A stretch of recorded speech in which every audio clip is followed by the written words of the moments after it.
warahmatullahi wabarakatuh.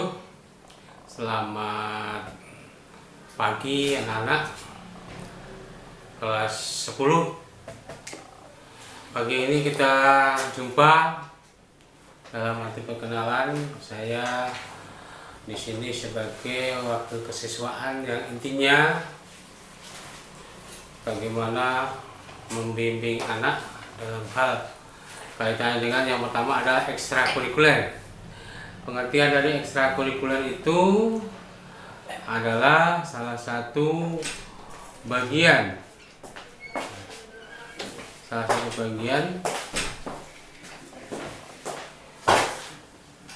di setiap kegiatan itu harus ada kegiatan intra dan ekstra. Nah, ekstra itu sendiri dilaksanakan di luar jam pelajaran sehingga tidak mengganggu dari kegiatan intra yang maksud dan tujuannya menambah kegiatan dan wawasan pada siswa.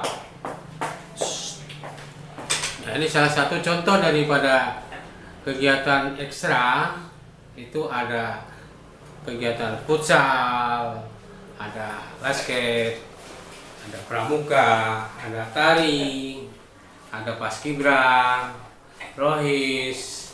Seperti contoh ini adalah paskibra pada tampil dalam pengibaran bendera. Kemudian ini PBB ditampilkan dalam kegiatan latihan dasar kepemimpinan dan bekerja sama dengan Angkatan Darat Kodam Jaya. Ini kegiatan di bidang rohis. Ya, diantaranya di sini ada hadroh yang dilaksanakan anak-anak. Nah berikutnya di dalam kegiatan itu pasti ada tata tertib. Tata tertib sekolah itu salah satu bagian yang menimbulkan keserasian, keselarasan dan keseimbangan, sehingga kegiatan tata tertib adalah mengacu kepada apa yang dilakukan.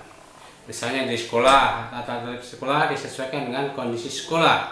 Misalnya berangkat sekolah, jam belajar jam berapa sampai jam berapa. Termasuk juga dengan kalau belajar itu pakai model apa, pakaian seragamnya dari waktu ke waktu. Hari Senin, Selasa, Rabu, Kamis, Jumat, Sabtu itu beda-beda. Sehingga itu perlu ditata sehingga pada saat di sekolah sudah rapi. Kemudian ada juga tata tertib di rumah. Itu yang punya hak khusus adalah orang tua kita yang di rumah itu punya aturan-aturan yang ada, sehingga setiap pulang atau setiap berangkat belajar sekolah berarti harus minta izin. Sampai di rumah pulangnya juga salam. Juga ada di kantor, itu juga ditetapkan dalam lingkup kantor itu sendiri, termasuk juga di masyarakat umum. Misalnya dalam perjalanan jalan raya, jalan setapak atau jalan gang, itu semuanya juga ada aturannya, sehingga kalau tidak ikut aturan berarti kena tilang. Itu kalau di jalan raya. Nah, ketertiban salah satu bagian pemikiran seseorang yang diwujudkan dalam kegiatan-kegiatan seperti ini, misalnya PBB atau kegiatan mau persiapan kegiatan upacara. Nah, itu harus ditata rapi, tertib, ya, dan diikuti dengan pakaian-pakaian yang seragam. Nah, yang berikutnya adalah praktek kerja lapangan atau PKL. Implementasi secara sistematis dan sinkron antara program pendidikan di sekolah dengan program penguasaan keahlian. Ya, karena setiap program jurusan itu ada jalur-jalurnya sendiri. Jadi ada yang perkantoran, ada yang akuntansi, ada yang logistik. Itu sudah ada posisi masing-masing, sehingga pada saat belajar pun sudah disesuaikan. Kemudian pada saat praktek apalagi itu sudah disesuaikan. Pada saat PKL itu harus diantarkan dari pihak guru pembimbing diperkenalkan atau diserahkan kepada pihak dunia kerja dan industri. Contohnya di sini ada dunia kerja yang terkait dengan proyek, maka ya ada guru pembimbing menyerahkan kepada pimpinan proyek. Maksud dan tujuan PKL di situ adalah mewujudkan belajar teori ke yang praktek. Seperti apa sih sebenarnya prakteknya? Jurusan akuntansi itu, jurusan logistik itu, jurusan OTKP, perkantoran, itu diwujudkan dalam dunia kerja. Sehingga setelah dikenalkan, sehingga anak itu bisa tahu, oh iya, saya nanti begitu selesai berarti ini yang harus saya lakukan. Maka mengenal langsung di dunia kerja atau di kantor-kantor. Nah, jadi tujuannya adalah bagaimana anak itu mengenal situasi lapangan. Berikutnya adalah bisa meningkatkan kreativitas bahwa saya bekerja atau saya beraktivitas berarti sesuai dengan ilmu yang saya terima. Nah, salah satu bukti bahwa siswa yang bersangkutan telah melakukan praktek itu berarti bagaimana orang yang sudah kerja di kantor dengan catatan anak itu sudah proses teori sampai kelas 11 untuk jurusan AKL dan untuk AKL dan OTKP, dan untuk logistik sampai kelas 3. Berikutnya, di samping itu dalam kesiswaan itu ada wawasan Wiyata Mandala. Oke. Wawasan Wiyata Mandala itu adalah wawasan berarti pandangan, tinjauan, konsep atau cara pandang. Maksudnya orang hidup itu atau siswa itu harus diberi wawasan kedepannya saya mau ngapain, pendidikan saya apa, materi yang saya terima apa. Nah, sehingga dengan PK dengan wawasan Wiyata Mandala itu nyambung, sejalan.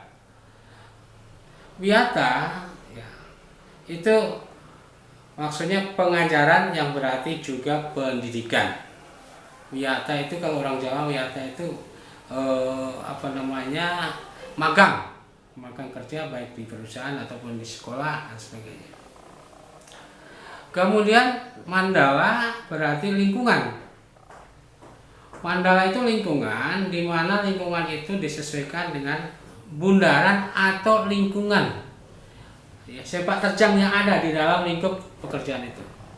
Kalau kantor itu kantor urusan misalnya kantor logistik, berarti kaitannya dengan lingkungan gudang.